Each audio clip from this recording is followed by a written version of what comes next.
Hey guys, welcome back to the channel. This is Shri Shiv from Trading Explained, and in today's video we are going to understand RSI. Well, to be very honest with you, there are a lot of videos about RSI on YouTube and social media platforms, but there's a lot of misinformation that's getting spreaded as well.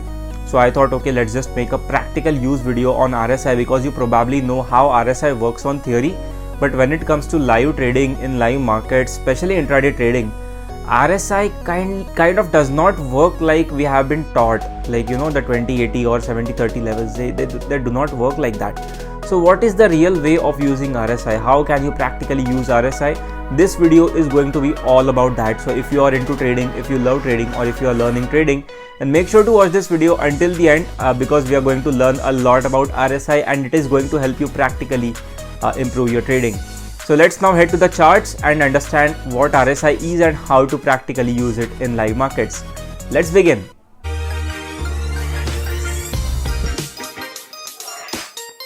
Okay, so let's understand RSI and then we'll head on to understand the differences between how RSI is taught in books versus how we practically use it, especially when we talk about intraday trading because there's a ton of difference in it.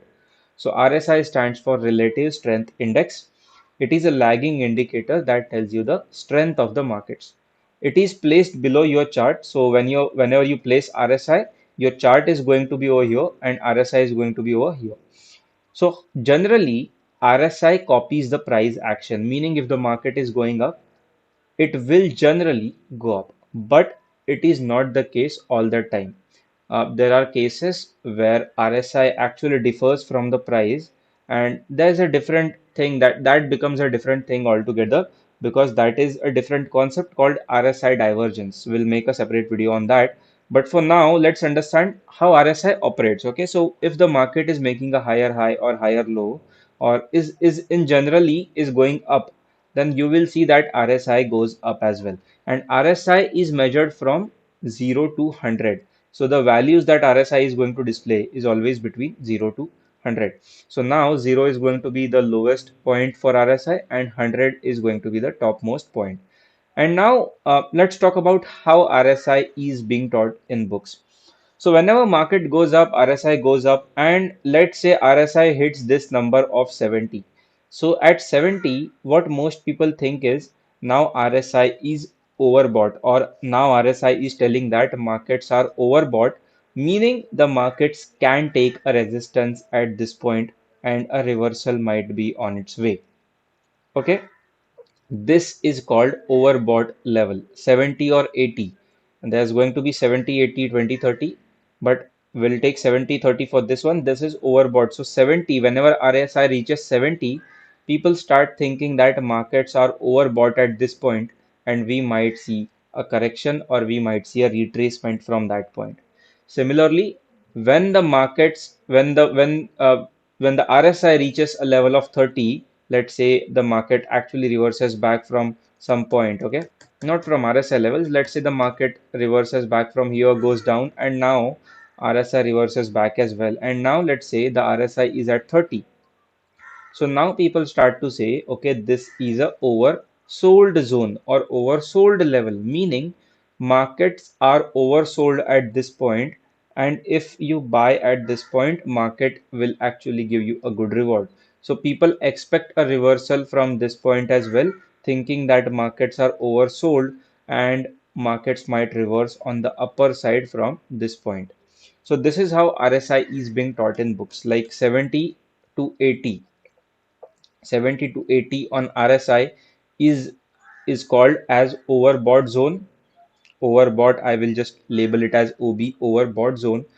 And 20 to 30 is called as oversold zone, meaning whenever the market is in the range of 70 to 80, people will consider that it is an overbought market and it might take retracement. People might start profit booking or new sellers might start coming in, and at 70 or 80 market might reverse down or retrace down. Similarly, when the market RSI is at 20 or 30, market is oversold at this point and new buyers may kick in, or new people may start buying markets, or the sellers who sold at this point, this point, this point may start booking the profits, and so the markets might reverse. So this is how RSI is taught in books. Okay. 70 to 80 is overbought, 20 to 30 is oversold. This is how RSI is taught in books. But trust me, these books that tell you to do so are based on investing. Very rarely you will see a book that is based on trading that will tell you to buy when the RSI is at 20 or 30, or sell when the RSI is at 70 or 80. No, these concepts that are there are made for investing. And what is investing? Investing is basically done on higher time frames, 1 month, 1 week, 1 day. And on these time frames, this logic works perfectly. RSI works very good. It works perfectly on higher time frames. But when we talk about intraday trading, what is intraday? Intraday is basically 5 minutes, 10 minutes, 3 minutes, 1 minute. And on such lower time frames, it loses its accuracy. So what usually happens is, in intraday trading, we'll look for only one thing to trade, and that one thing is called momentum, right? When will your system give you a trade, or what is your system based upon? It is always based upon one thing, and that is called momentum. Because if the momentum is missing in markets, you are anyway not going to trade. So we look for only one thing, and that is momentum. So intraday traders need momentum to make money in markets, and that is exactly where RSI comes into play. So the problem here is that many people have the same understanding of RSI, how it operates on daily time frames. It will operate similarly on intraday time frames as well, but that's not the case. So people usually on, let's say this is a 5 minute time frame and such chart is happening. So people usually see RSI at 20 or 30, and then they start buying the markets because the RSI is lower and it is suggesting them that market is oversold. So they start expecting a correction, an upside rally at that point. And similarly, when the RSI is at 70 or 80, they start selling randomly without any stop losses or anything, expecting a correction in market. But that is not how you need to trade with RSI. Well, what I'm going to tell you about RSI might shock you. So don't be surprised, because on intraday trading, momentum is the name of the game. And how do you identify momentum? So this technique that I'm telling you about RSI is to identify momentum. Okay, so now I'm going to head on to some charts, some live market charts, and going to tell you how RSI operates. So this is a Borosil chart. Borosil is a company, and I have placed RSI below this chart. Okay, so until this point, if you see, there's fair bit of consolidation at this point. RSI is there, and 70 level is being marked as the higher end of the RSI. 30 level is being marked as the lower level of RSI. So now if you see, I'll just scroll through the chart. At this point, you need to look on the right hand side where the mouse cursor is there. Okay, so now RSI is at 70. Okay, look at this candle. RSI is at 70. What people will think? People will think, okay, let's just sell the markets because it is going to tank. It is going to, take a new day low, or it is going to retrace from there. But trust me, that is not how RSI works on intraday time frames. RSI basically is used to measure whether or not the momentum is there. And when market goes above 70, like when the RSI goes above 70, that is exactly the time when the momentum comes into play. The bullish momentum comes into play. Okay, so hear me out carefully, because this is exactly opposite of what books teach you. Books teach you to sell when the RSI is at 70, but I'm telling you to look for bullish momentum and actually, look for a buy signal when RSI goes above 70, because that is how it practically operates. Above 70, there are going to be a lot of people, especially the FIIs and DIIs, who are interested in buying this stock because the momentum is starting to come into that particular stock. So now if you see, it is at 70, most retailers will start selling the stock, and this candle might just be the retailer's candle because the selling has been done, profit booking has been done. But now if you see, boom. Okay, just keep watching.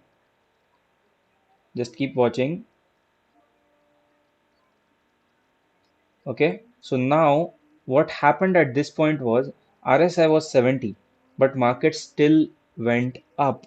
Market kept going up. Why? Because in intraday, what I was talking, in intraday, it is the momentum that we call it, that you need to play with. Yeah, right. So at this point, this was the end of the day over here, and this was a new candle. So at 9:15, RSI was over bought, meaning people were considering a significant fall at this point, but market never even came to that point.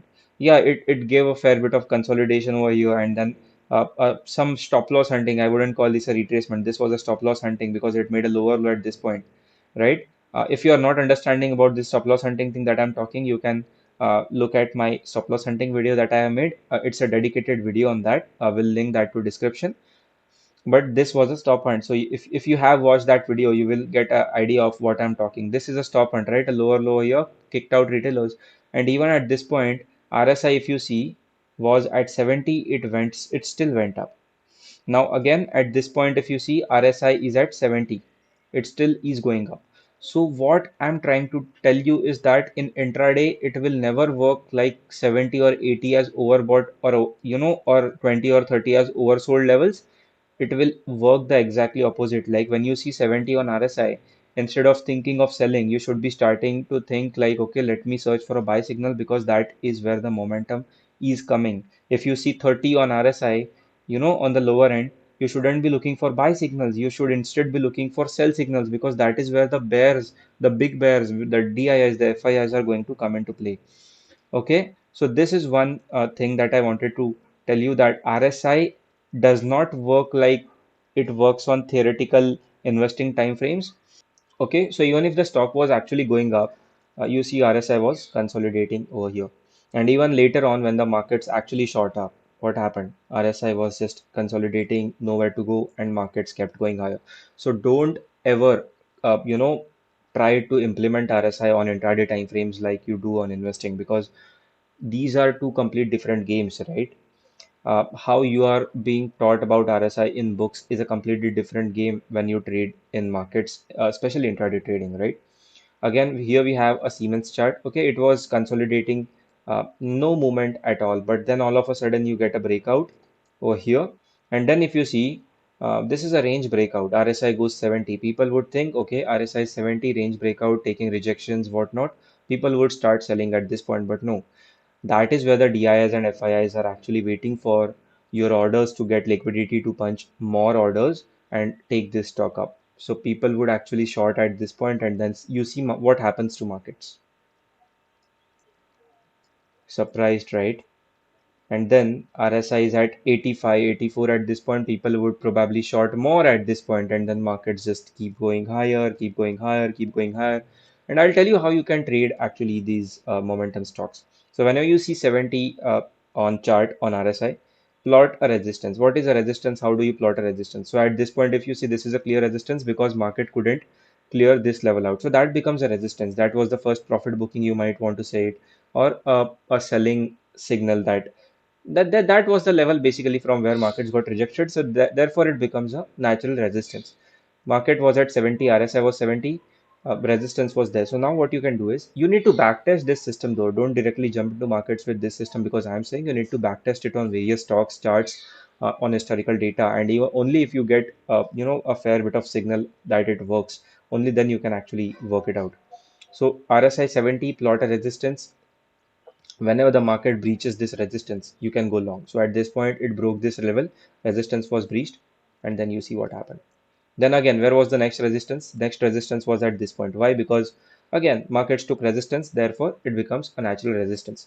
RSI was, higher, above 70. People would keep looking for short signals. You look for buy signals. Look at this. The moment it breaches, you go long, and then again, you get another resistance. The moment it breaches, you go long, and then again, you get another resistance. You just keep following this process religiously. Like, you need to set some system up, of course. You just cannot randomly buy because RSI is above and resistances are breaching. You need to make some sort of system. You need to backtest the data. But if you see this carefully, whenever RSI is above 70 and momentum is coming into play, every resistance that's actually breaking is breaking with huge volumes and is breaking with huge momentum. So just imagine the amount of money you can make trading such setups. RSI is not a 70 पे गया तो sell and 20-30 पे आया तो buy setup. It is actually deeper. It tells you where the momentum is, especially when we talk about intraday trading. It tells you where the momentum is. And yes, don't apply it on index like Bank Nifty or Nifty, because index में there's no movement. It hardly moves 1% or 0.7, 0.8%. So it might not work on index, but on stocks, you know that stocks move 5%, 10% usually. Like there are going to be everyday stocks who are going to move 5% or 10% on, on daily time frames. There are going to be some stocks, so you can do that on cash market, do that on stocks. because in stocks it is going to work in a much better way than index. So RSI 70, it's not a sell. It just start looking for buy signals. Just start looking for buy signals because that is how market works. That is how momentum works. And when it goes to 30 or 20, don't look for buy signals. Instead, stay with the bear, stay with the DIIs and FIIs, and start looking for sell signals. So I hope you understood what I'm trying to say. I hope you liked this video as well, and if you did, then make sure to smash the like button and subscribe to the channel because I keep coming back with such videos that relate to trading and circulate around trading. So you can watch my other videos as well. There's a lot of content about trading in there. And yes, I will see you in the next one. Until then, you guys take care. Bye bye. Peace out.